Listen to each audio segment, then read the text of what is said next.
Today we will discuss about the nystagmus. The nystagmus is defined as the involuntary rhythmic oscillations of eyes which are biphasic, in which at least one component, that is initial component, is slow. By biphasic I mean the nystagmus comprises of two phases. Number one is the slow phase or slow drift, which is basically a defoveating movement, which is followed by the fast phase or the foveating movement. The direction of nystagmus is determined by the fast phase of the nystagmus. The other abnormal eye movements include the Nystagmoid movements. Example of Nystagmoid movements are ocular bobbing, ocular flutter, and opsoclonus.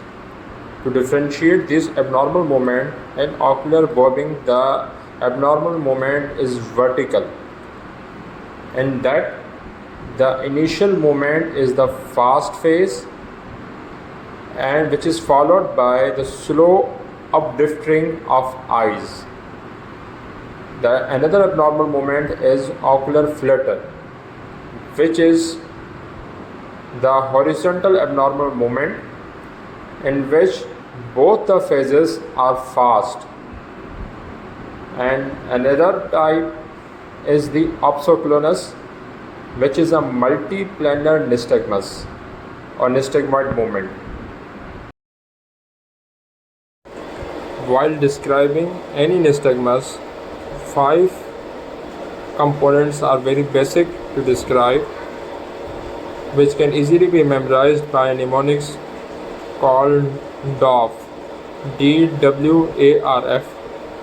D stands for direction of nystagmus, means whether the nystagmus is horizontal or it is vertical or it is torsional.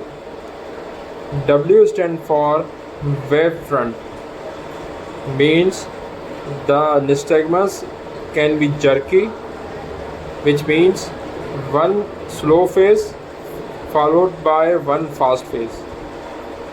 Another type of wavefront is pendular, when both the phases are equal. And the third is the mixed, which is a combination of jerky and the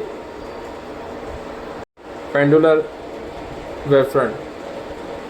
Another is the amplitude. A stands for the amplitude. Amplitude means how far an eye goes from its central position. The amplitude can be small, which is called fine amplitude nystagmus, or it can be large amplitude nystagmus, which is also called coarse amplitude nystagmus. R stands for the amplitude of nystagmus and the resting position, which is the primary position of the eye. F stands for the frequency of the nystagmus, means how many times in a given time interval the nystagmus or the movement of the eye repeats itself. It can be fast, it can be slow, it can be moderate in nature. Nystagmus can be classified into physiological nystagmus and pathological nystagmus. The physiological nystagmus include the endpoint nystagmus, which is present or can be demonstrated at the extreme of gaze. Second is the optokinetic or Ocane nystagmus, which can be demonstrated by the rolling of Ocane drum. And third is the vestibular physiological nystagmus, which can be demonstrated by the caloric test. Another type of nystagmus is the pathological nystagmus, which can be broadly classified into congenital nystagmus and the acquired nystagmus. As name indicates, the congenital nystagmus present in the early childhood. Acquired nystagmus is developed in afterwards.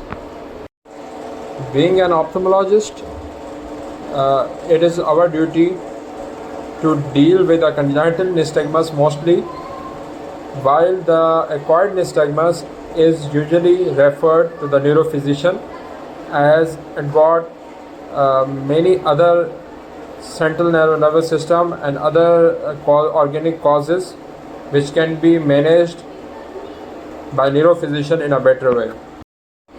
Congenital nystagmus can further be classified into sensory or afferent congenital nystagmus, or it can be another type is efferent or motor nystagmus, and third is spasmus nutans, and fourth is periodic alternating congenital nystagmus.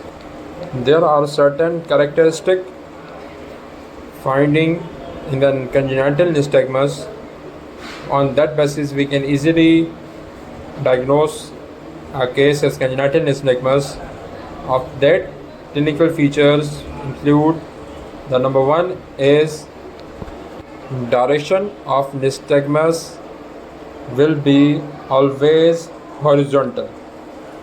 Second is wave front, which is usually pendular in nature, and it is always uniplanar, beating in always one plane.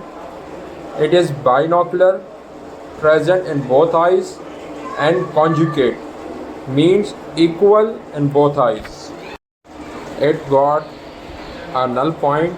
Null point is the position of the gaze where the nystagmus is very minimal. Other finding includes it has a tendency to dampen or decrease in amplitude on convergence. Its amplitude increases on a distant fixation, and it is absent during the sleep.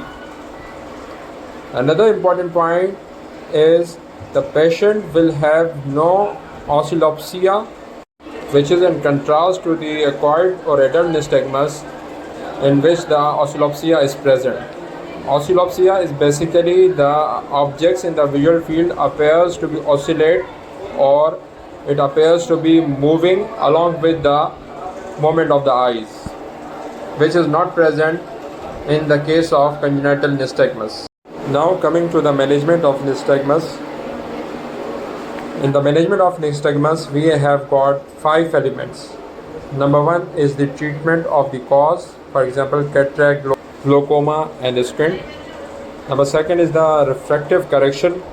Number third is the amblyopia therapy. Number fourth is the optical management, which includes the prism.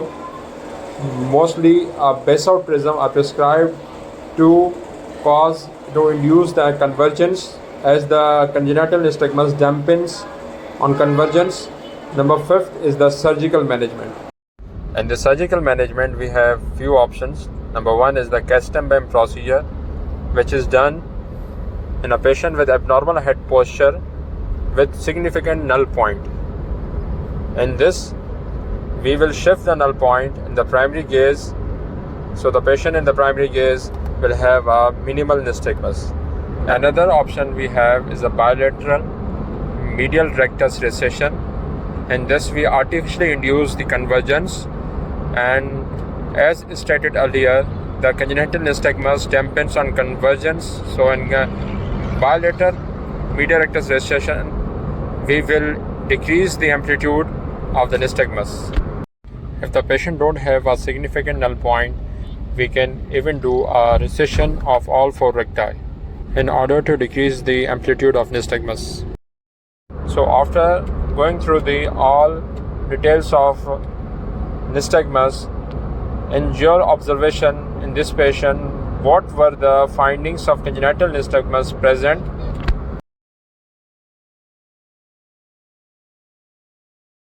Which type of congenital nystagmus is present in this case, and